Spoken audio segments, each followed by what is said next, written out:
Okay.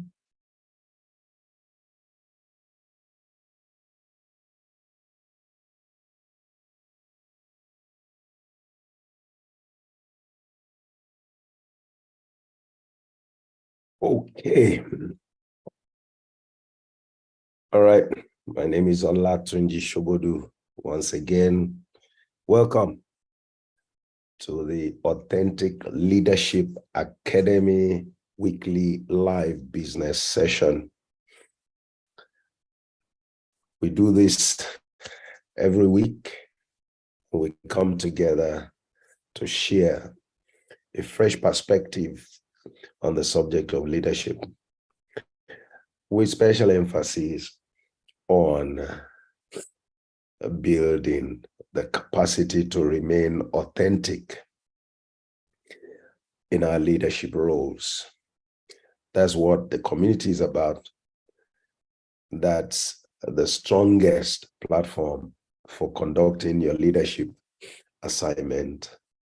And once again, it's a pleasure having you as a member of the community. Welcome. Today, I want to speak on something that's very important.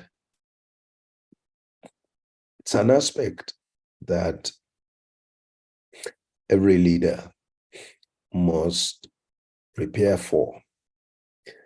It's not the easiest, part of leadership responsibility. It's a tough part, but I think that it brings fulfillment.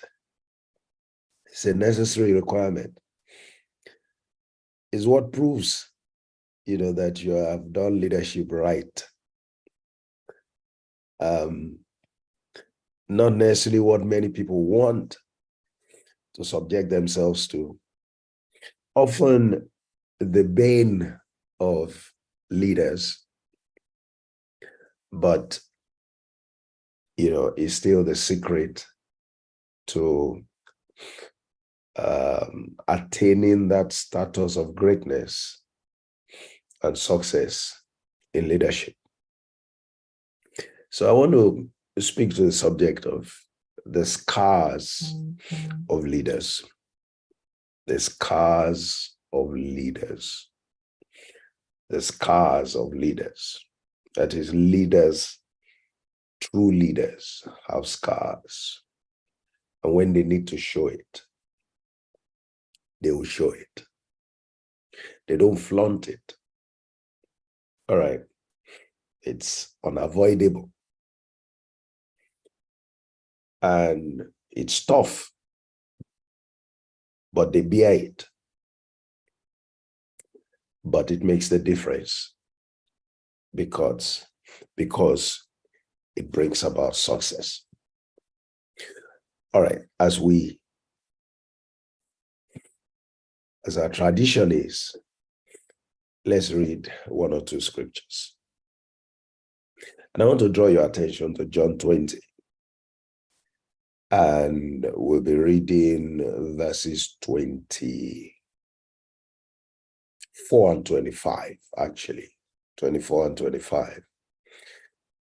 And because I want to emphasize the term scars, I have chosen to read from the contemporary English version today. All right, so this is what it says. Although Thomas, the twin, was one of the 12 disciples, he wasn't with the others when Jesus appeared to them. So apparently Jesus had appeared to some of the disciples and, he had spoken to them. That was where he said to them in verse 21, he said, as the Father has sent me, the same way I am sending you. Okay? So,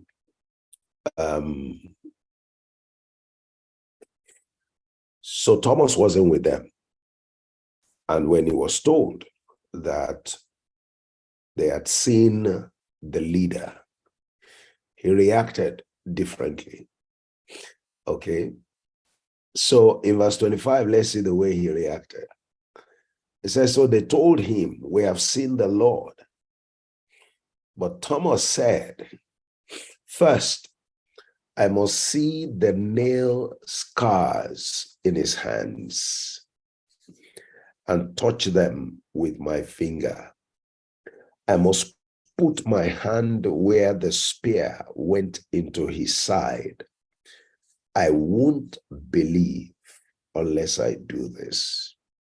I won't believe unless I do this. All right. And let's read a couple more. A week later, verse 26, the disciples were together again. This time, Thomas was with them. Jesus came in while the doors were still locked and stood in the middle of the group. He greeted his disciples, verse 27, and said to Thomas, so he picked out, Thomas. He said to Thomas, put your finger here and look at my hands. Put your hand into my side.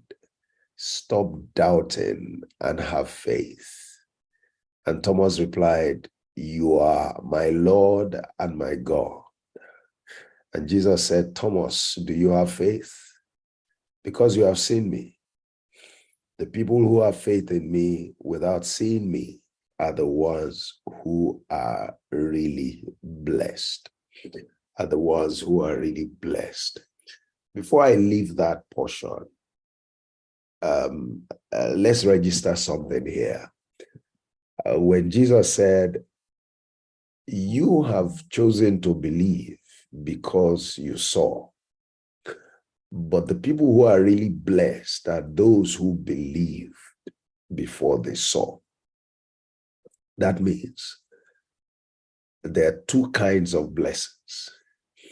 And Thomas was missing out on an aspect of the blessing that the leader has to offer because of the state of his belief. So, different people benefit differently from the same leader. Different team members benefit differently. Some benefit more than the others. Why? Because they believed more in the leader than the others. All right. When your faith in the leader is great, or is greater than that of other members of your team, then what happens? You benefit more from the leader. You get the attention of the leader more. The leader, of course, wants to reward the one who opted to trust him or her when they had no reason to, when they didn't see any sign, when they didn't need to prove themselves to them. It's one of the things that we should learn. Some of you who think that you are not favored, you are not liked, you are not appreciated because the leader is biased, the leader is partial, and all of that. The leader isn't taking attention. The leader doesn't like you. You should ask yourself, this is one factor that will further help you to understand what's going on. How committed are you to the leader? How much faith do you have in your leader? Do you believe the leader? Or do you put your leader in a place where he has to prove to you, all right, that he's really capable, where he has to get certain results before you can believe in him? Do you always put the leader in a difficult situation such that until he or she performs, all right, you won't show regard, you won't do what you need to do, you won't show respect, you won't accord them the recognition, that is due to them? You should learn from this. You should learn a big lesson from this. You are probably the one undermining yourself. The treatment you are getting is in relation to the faith that you express in the leader. In fact, we would say clearly that you won't get more from your leader than the faith you are willing to invest in him. So your faith is an investment, is to say you trust. And you need to do that first. You know, the faith has to go first before the blessings come. It's always like that. Let me share with you something from Hebrews chapter 4 and verse 2, okay, to show you how people distinguish themselves in terms of benefits that they accrue. All right, why some people get certain benefits and others don't get the same benefit. Look at what it says. Let's stick with the contemporary English version because that's where we started from. But if I need to switch, I will. So verse 2 says this. It said, we have heard the message just as they did. It said, but they failed to believe what they heard. And the message did not do them any good. Only people who have faith will enter the place of rest. It is just as the scripture says, God became angry and told the people, you will never enter my place of rest. And God said this, even though everything had been ready from the time of creation. Look at where we're going is really verse 2. It said, we had the message, the same message that they had. So there are two groups of people. Both of us had the same message from the same leader. All right. They had the message from the same source. They had the same message. It said, but that message offered them no benefit. They didn't profit from it. They didn't gain anything from what they heard.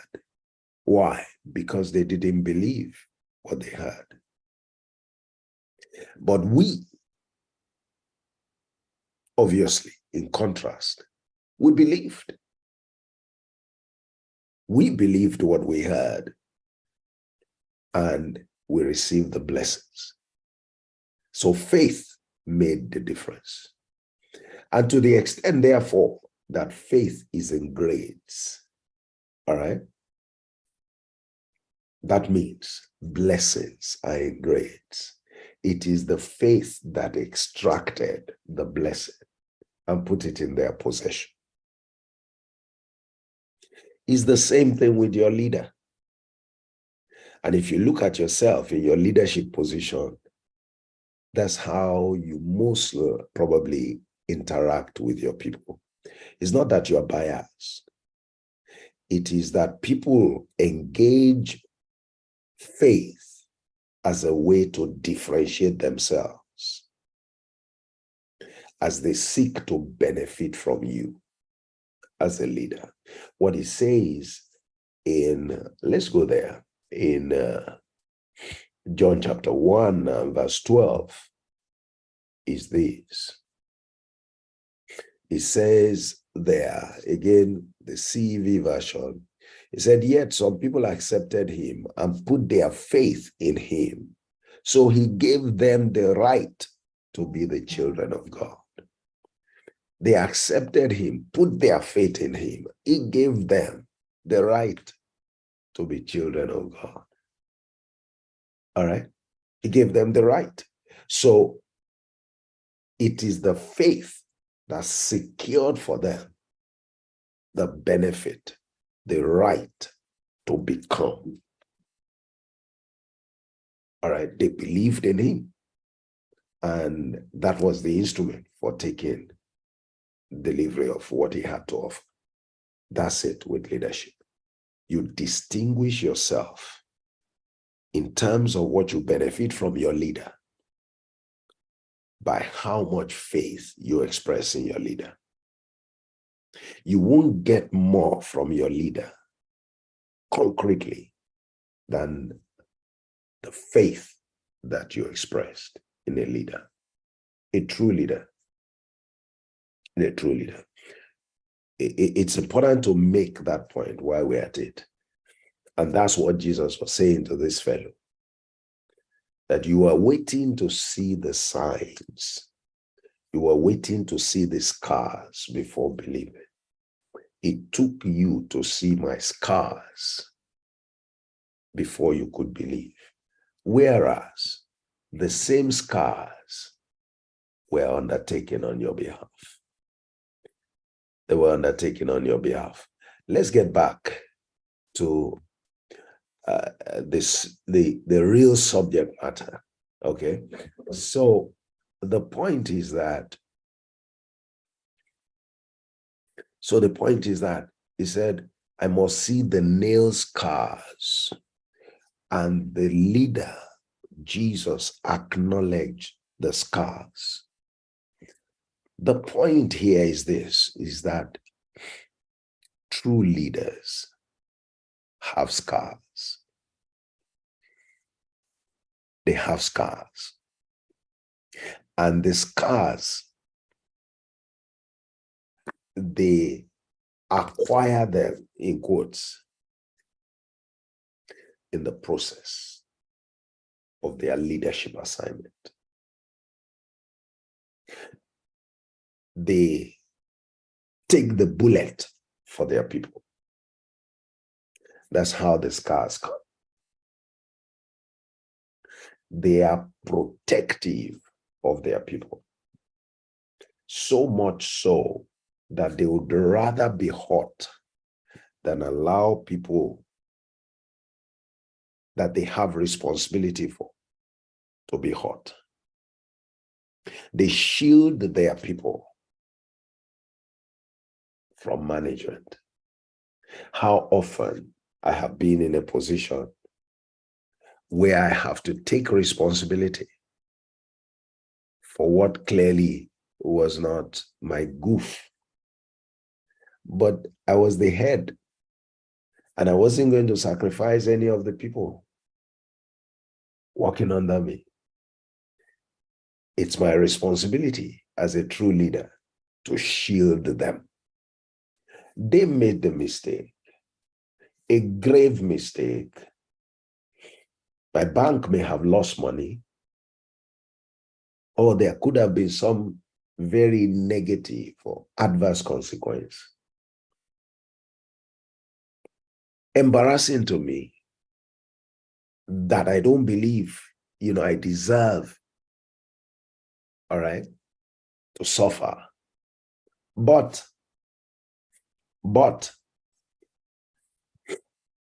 I am the leader. And part of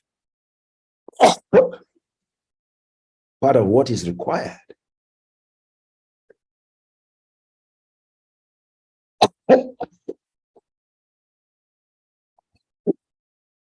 excuse me. Part of what is required is for me to take the heat, to bear the scar. Leaders, they bear scars. They take responsibility. Jesus didn't get to the cross because of himself. He didn't go there to suffer for anything he had done. He went there to stand in the place of you and I, of people, multitude of them, many of them who have done wrong. Okay? Including the disciples, including the one who was, who wanted to see the scars. Including the one who wanted to see the scars. So, you must be prepared as a leader to bear some scars. You must be prepared as a leader to bear some scars. And until you bear those scars, you may really not be effective. You may really not secure the kind of commitment that you need to enable you influence your people until you bear those scars. Let's look at the case of the seed. The seed must fall to the ground and die. Otherwise, it would abide alone. It must. That's not a pleasant experience by any means. It's not at all a pleasant experience. Because when a seed falls to the ground, when it's buried in the ground, it's a harrowing experience. The seed dies. In that case, it's even a permanent scar. All right. Now, but that's the nature of leadership. That's the nature of leadership. You must be ready to bear it. Jesus put that differently. He said that there is no true love, for you to show to your people or to a friend than to lay down your life. It's the nature of the relationship that we ought to have as leaders with our people. We ought to be willing to take the bullet on their behalf, not to use them as a shield for ourselves. That's what some leaders do. They sacrifice their people. They will rather let their people go. They will rather expose their people. So they want to escape the scar. All right. And yet they want to take the glory. They don't want to pay the price, but they want the glory. They forget that, there is a price to the glory. And part of that is the scar. Part of that is the scar. You will see that Jesus didn't flaunt the scar. The idea of the scar is not for it to be flaunted. The idea of the scar is that it's something that you take in the ordinary course of doing leadership. There will always be. And guess why there would always be? Because your people are not perfect. Because your people are in development. Because your people are work in progress at whatever level. As long as they are responsible to you, you may be a GM. All right.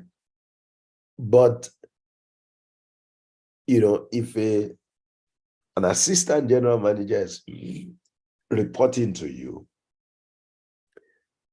they are still work in progress. They are developing. Because after all, the aspiration of the deputy general manager or the assistant general manager is to become the general manager.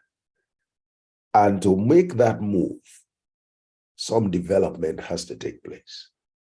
And that's part of what the GM, the leader, facilitates. So to that extent, there are things that they would not do like you. To that extent, that working relationship will expose you to situations of disappointment, of inefficiency. They will take some decisions that can create a problem for the organization. And you have to quickly step in to manage the situation. All right. there is always going to be an opportunity. And then also, for you to get to the level of the general manager, you have also practiced leadership. You have been head, you have been leader at different levels. At each of those levels, each level exposes you to its own scar. The scars are heavier. They may be deeper. They may be more devastating. All right, as the level grows. So the leader is a bundle of scars acquired at different levels in the course of playing his or her leadership role. So at any point in time, the leader has scars to show. This is what I did while I was leading this team. This is what happened when this person took this step and I had to cover for them.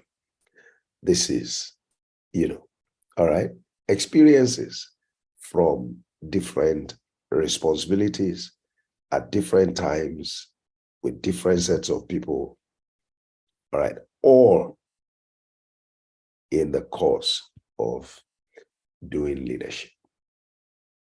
All in the course of doing leadership. So you have to be prepared for it. You have to know that they will happen. You will be called upon. There will be occasion for you to take this car. And if you fail, then of course it speaks to the kind of leader you are. And it would affect you. It would affect the extent to which people will commit to you.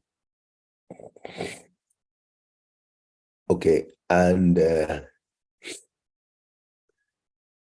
that's just the way it is. Now, notice, let's go back, to that. Let me bring out one or two things again. You see that in the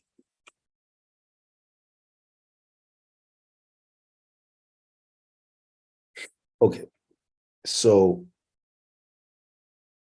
he said that there are two categories of people. Some demanded to see the hands before they believe. That was Thomas. That's his group.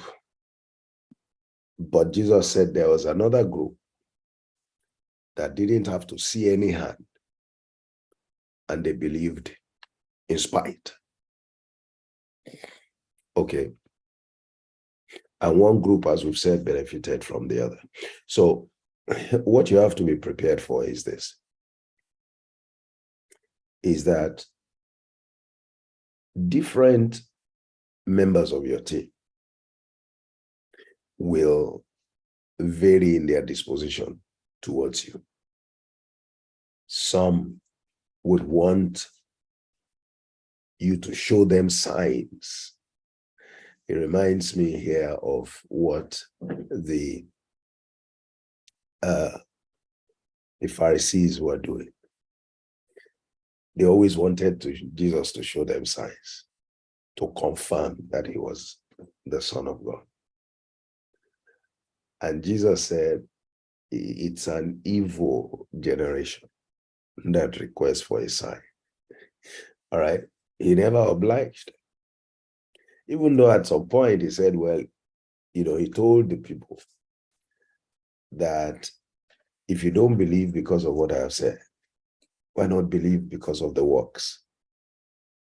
But the thing about the works is that it was done in the course of his assignment. All right. Works are different from signs.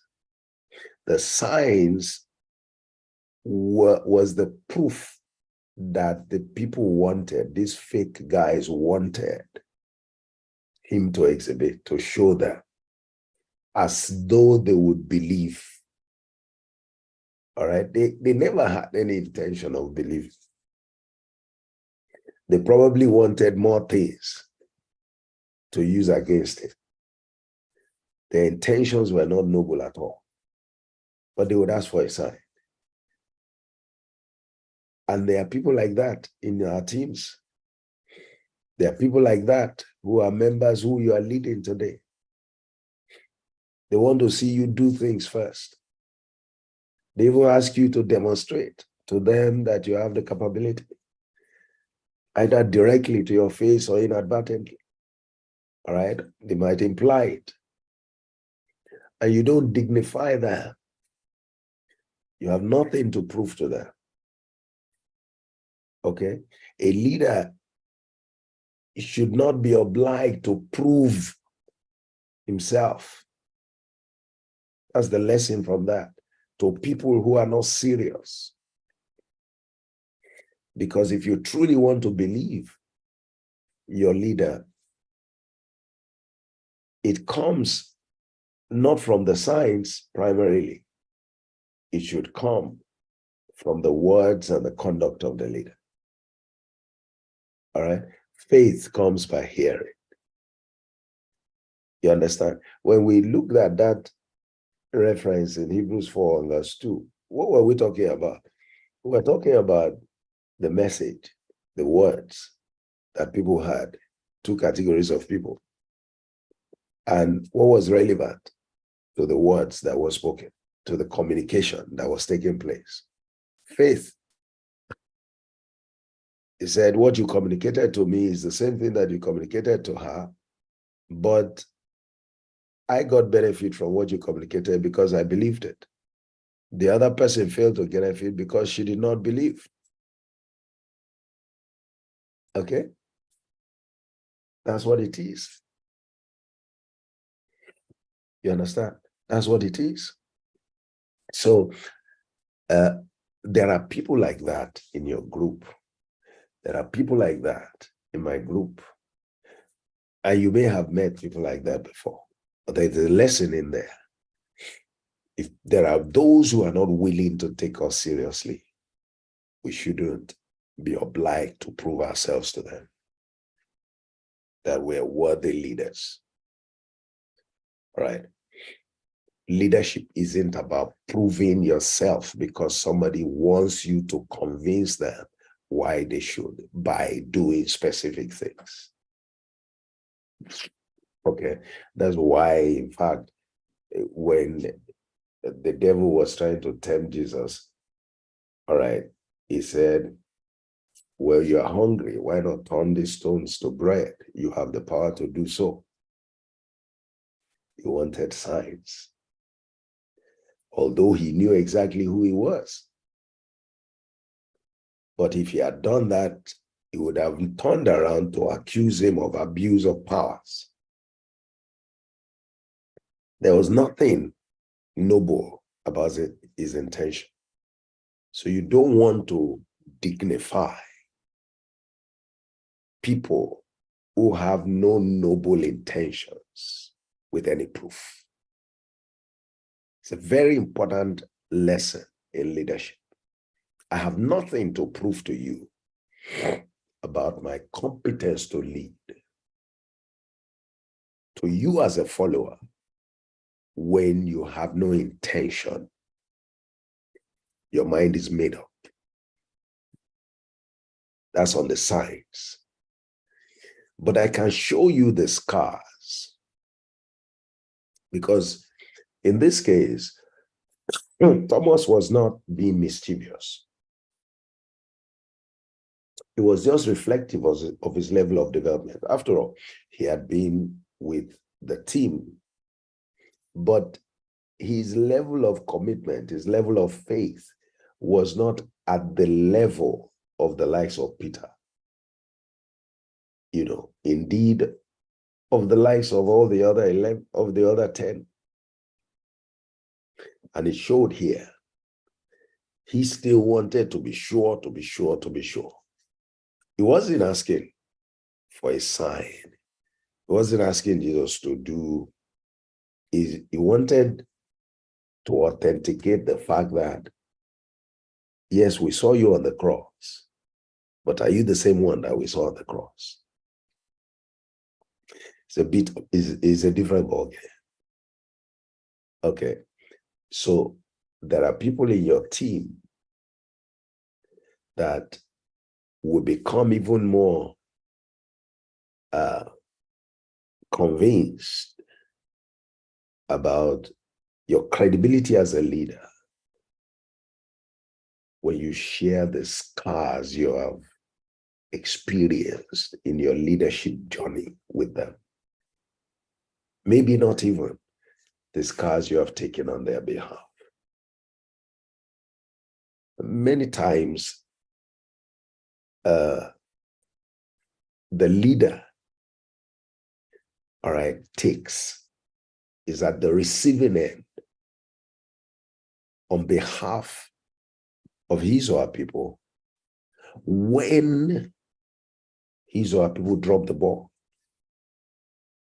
And most times where the people are not present, when you truly talk about the buck stopping, on the table of the leader, that's what we're talking about. That's what it encompasses. That's what it entails. That the leader often have to take the heat when the team falls short. All right. The leader has to carry the can every time the team or somebody in the team drops the ball. And it's not always that the leader will turn around and visit the consequence, or indeed any consequence, on the people, for the reason that I've talked about. That's not what you want to do. And also for the fact that because your people are work in progress, because they are not as competent as you are as yet, because they are bound to make mistakes, you must also operate with a forbearing spirit, meaning that you understand their shortcomings, you overlook the errors, and you take the consequences on their behalf, but instead you focus on helping them address their shortcomings. That's interesting, isn't it? It's an interesting call to lead. It's an interesting call. That's the way you deal. So when you find leaders who are quick to sacrifice their people, who are quick to throw their people under the bus, at the slightest goof, you find a leader who even takes the heat and turns around and visits, the heat on their people far more than what they took on their behalf. You know that these are not true leaders. Those are not true leaders. True leaders have scars, consciously taken the brunt, the brunt bought on behalf of their people. It's not something that is done inadvertently. It's something they do out of responsibility. It's something they do out of, the responsibility to protect their people, because their people are still vulnerable. The truth is that in some cases, if the consequences of the goof of some of your team members were to be visited upon them, it can destroy them. It can discourage them. It can undermine their self-esteem. It can worsen their performance. But because you understand what is behind the goof, because you are matured enough to look beyond the goof, to see the goof as a system, symptom. All right. You wouldn't do that. You would take the heat on their behalf, but you then turn around to address the issue. You turn around to address the issue.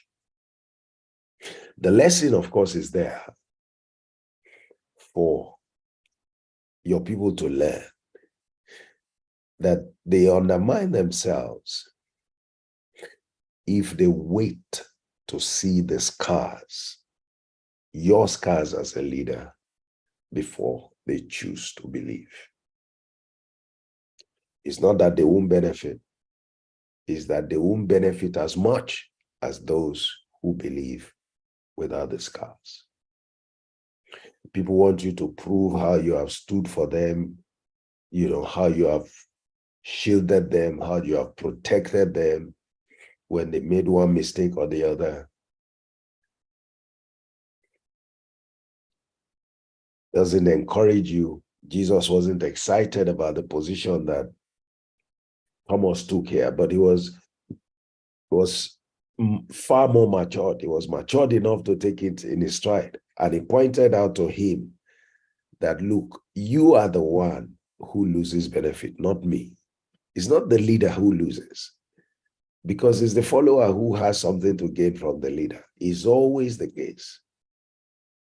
So it's in the interest of the follower to believe the leader. But if you wait to know what the leader has done, all right, what scars the leader has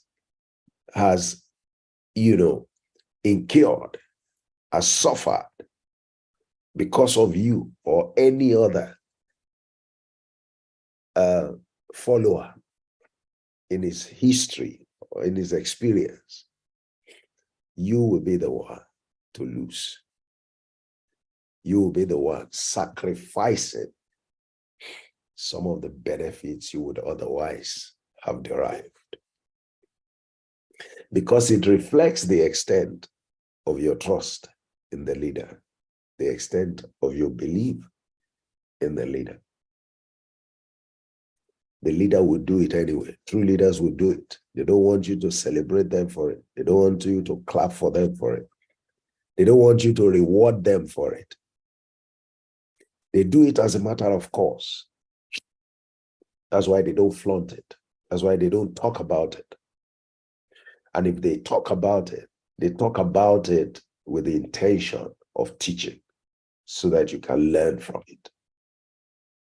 Otherwise, it comes with the territory, as they say. True leaders know that, look, this is what a leader must do. It's a protective gesture. It's a shame that it leaves, an indelible mark on the leader. But again, that's part of the joy of leadership. That this is what it took to secure the future of my people. And securing the future of my people is worth far more than the scar that I have suffered. My scar is limited to me, but my people are my people. There's so many more lives that I'm able to impact. All right. My people are the immediate and everyone that they are going to nurture themselves. So the sky is worth it. And there's a deep sense of fulfillment that a leader can get from it when you truly understand what the sky is all about. The fact that there are scars, and maybe I'll begin to round up at this point. And the fact that it comes with the territory, the fact that, a true leader must have scars, notable scars that he or she has suffered in the course of leading people, is not a license for indiscipline. It doesn't mean that a leader should condone indiscipline. No. It's not a license for laxity. Okay? Yes, it is true that, you take this car on behalf of your people, but there are times also that haven't taken this car. You need to ensure that you discipline your people. You need to ensure that you discipline your people. In fact, you may have to get rid of some, particularly those who are like Pharisees, that we talked about, who would ask for signs, not even just the scars. Okay, so scars is not about you being treated as though you were a fool. It's not about people deliberately doing things that they want you to get into trouble because you are the head of the place and they want to embarrass you, or they want to project you as being incompetent. You can have situations like that. And that's not, you don't take scars in those kind of situations. In some cases, you'd expose the people to be visited by the consequences of their actions. All right, you take scars where you know that the people are sincere in their naivety. Okay, you can take scars in such situations. You understand? So it's not a license for indiscipline, for laxity,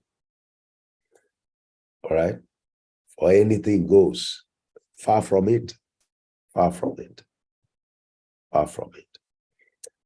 So that's it. The scars of leaders.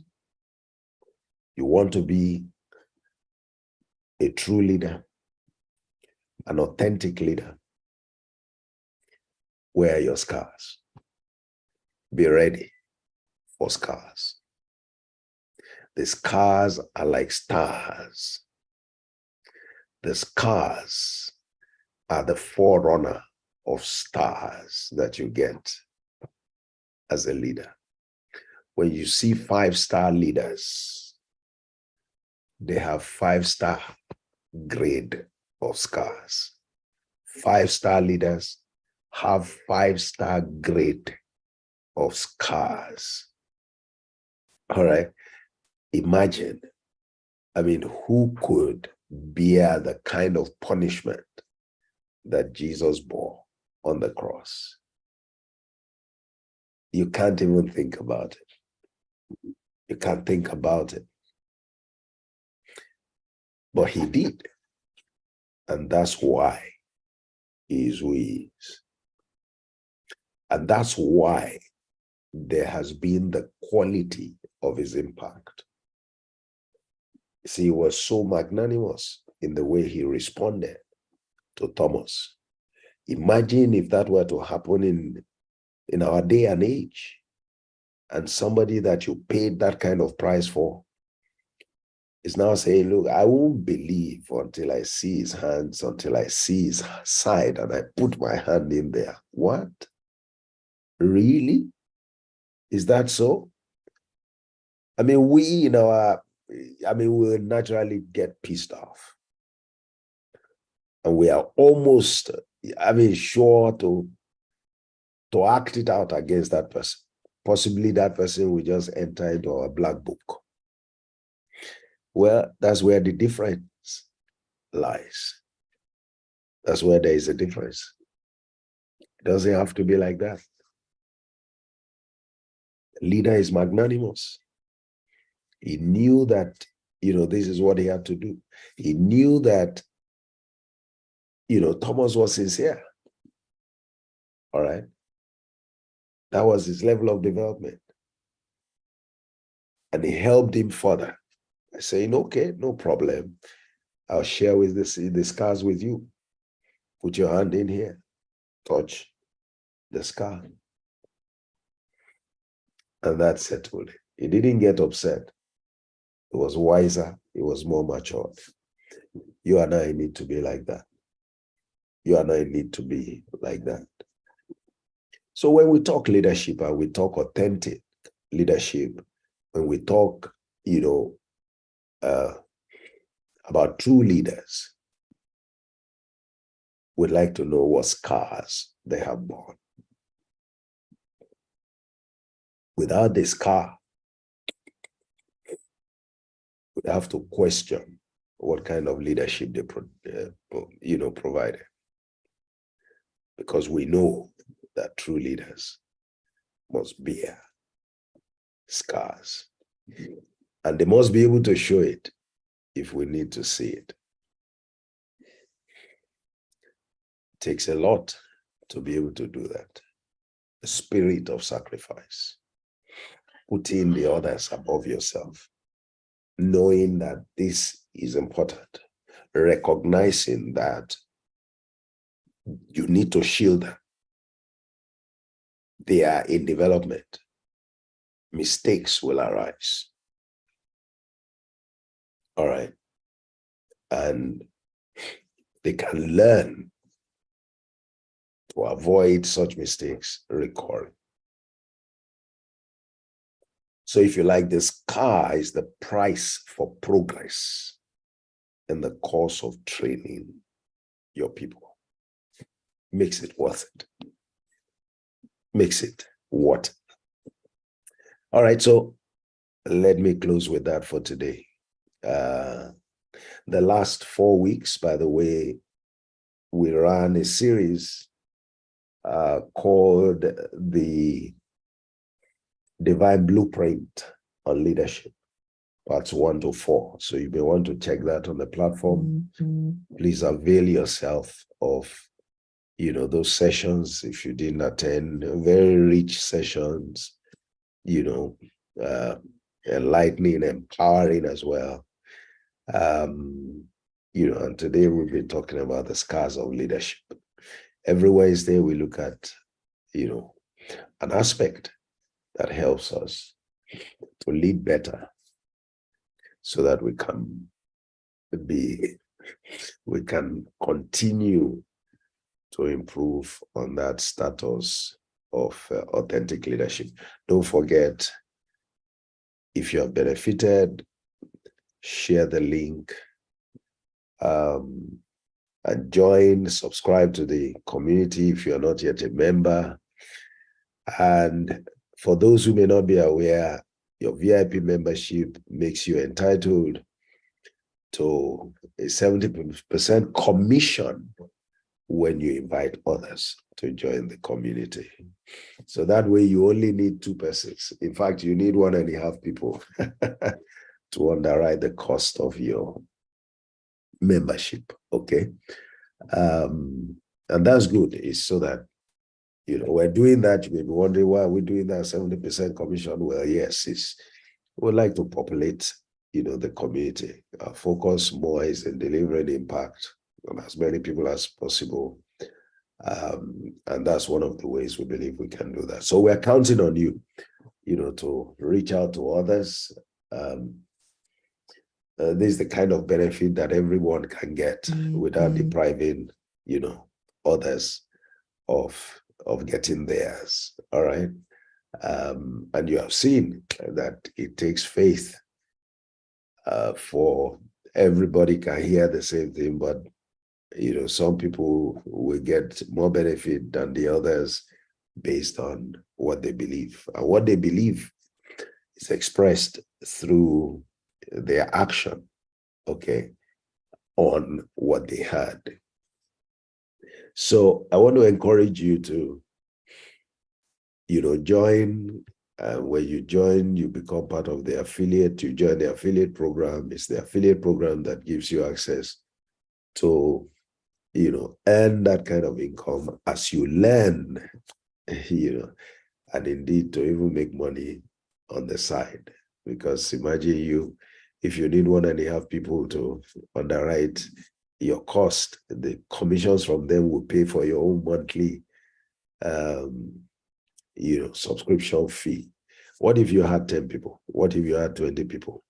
You can, everything else goes into your pocket. I know you love that. I would love that. But help me so I can concentrate on putting the substance out there. Also, explore the different segments of the community, and let's join hands together to develop ourselves, and to provide the kind of leaders that will make the world a better place. It's our commitment at Emet Leadership Academy, which is the promoter of Authentic Leadership Academy, that community of leaders continually working to build authenticity into their leadership conduct. See you next week, Wednesday, by the grace of God. God bless you. Bye-bye.